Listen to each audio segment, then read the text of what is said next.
আসসালামু আলাইকুম। দেখছেন আমাদের 40 কিলোওয়াট অর্থাৎ 40,000 ওয়াটের একটা অন-গ্রিড প্লাস হাইব্রিডের সেটআপ, যেটা নেট মিটারিং করা যাবে। অর্থাৎ এখানে নেট মিটারিং এর জন্য তারা অ্যাপ্লিকেশন করছে এবং নেট মিটারটা আসবে। তো আপনাদের অনেকেরই নেট মিটার কিভাবে কাজ করে এটা নিয়ে একটা ভুল ধারণা আছে। তো এখানে যখন নেট মিটারটা আসবে আমরা চেষ্টা করব নেট মিটারটা কিভাবে কাজ করে সেটা আপনাদেরকে প্র্যাকটিক্যালি দেখানোর জন্য।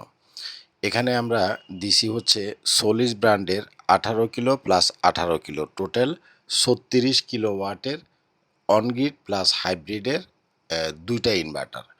দেখছেন এখানে আমরা ইনভার্টার কিন্তু একটা দিই না, দুইটা দিছি। এই ইনভার্টারগুলা একটার সাথে একটা প্যারালালি কানেকশন করা যায়, অর্থাৎ দুইটা 18 আবার 18 দুইটা ইনভার্টার দিয়ে 36 করা যায়। আপনি চাইলে দুইটাকে 36 হিসাবেও ইউজ করতে পারবেন, আবার দুইটা ইনভার্টারকে আলাদা আলাদাভাবেও আপনি ইউজ করতে পারবেন। মানে একটা সেটআপ 18 আর একটা সেটআপ 18।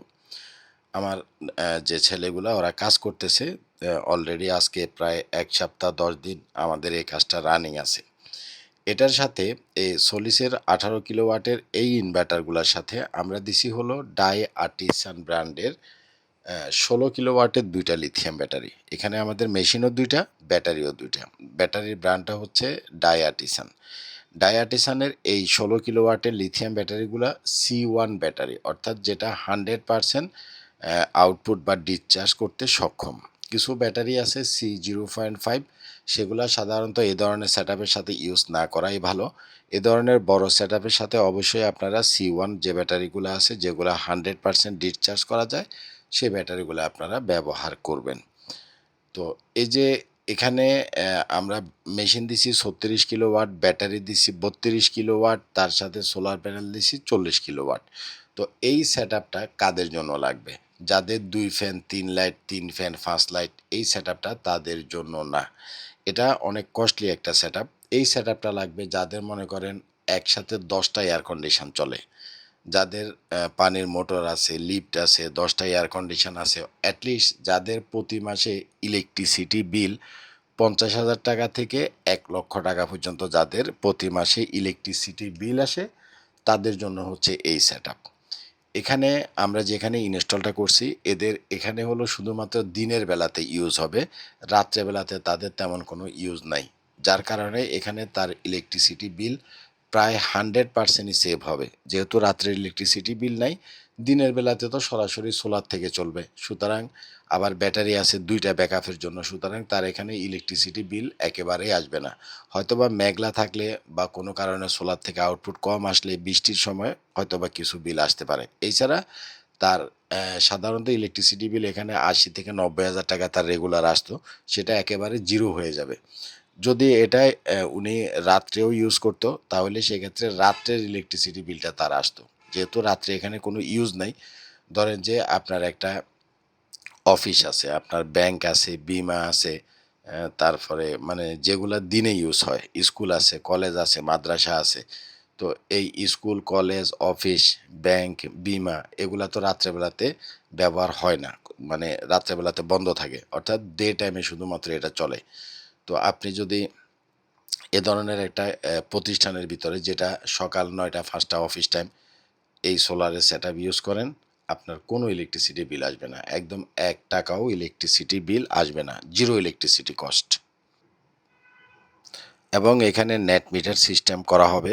নেট মিটারের জন্য অলরেডি অ্যাপ্লিকেশন করা হয়েছে। নেট মিটার মানে হলো আপনি দিনে যতটুকু ইউজ করার সেটা ইউজ করার পরে সোলার থেকে বাড়তি যে বিদ্যুৎটা আসবে সেটাকে আপনি জাতীয় গ্রিডে জমা রাখতে পারবেন।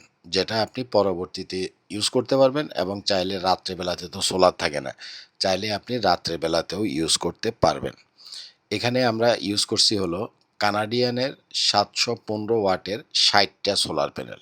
কানাডিয়ান সোলার প্যানেল ৭১৫ ওয়াটের ৬০ পিস সোলার প্যানেল।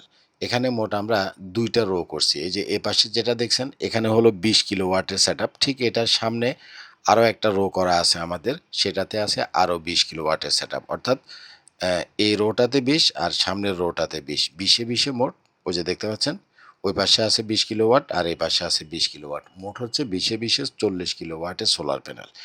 তো এখানে মূলত তার ইউজ হবে 18 থেকে 20 কিলোওয়াট, আর বাড়তি যে 18 থেকে 20 কিলোওয়াট আছে সেটা নেট মিটারের মাধ্যমে গ্রিডে চলে যাবে এবং গ্রিডের বিদ্যুৎটার সে উনার রাত্রেবেলাতে যা টুকটাক ইউজ আছে সেটা সেখান থেকে লেস হবে।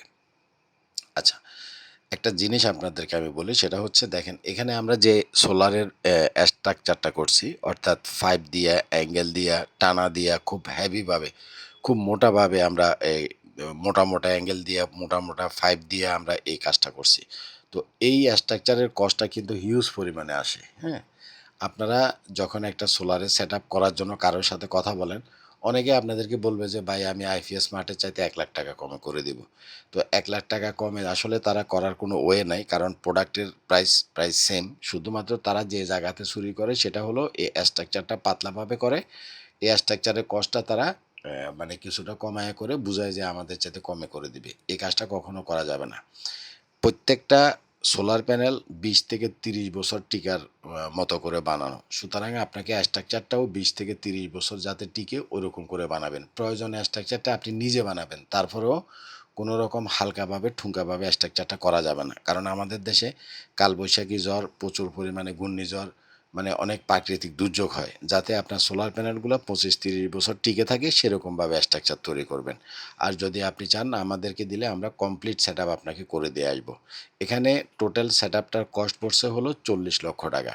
অর্থাৎ আপনি ৳৪০,০০,০০০ দিয়ে এই ধরনের একটা সেটআপ করে নিতে পারবেন। ভালো থাকবেন। আসসালামু আলাইকুম।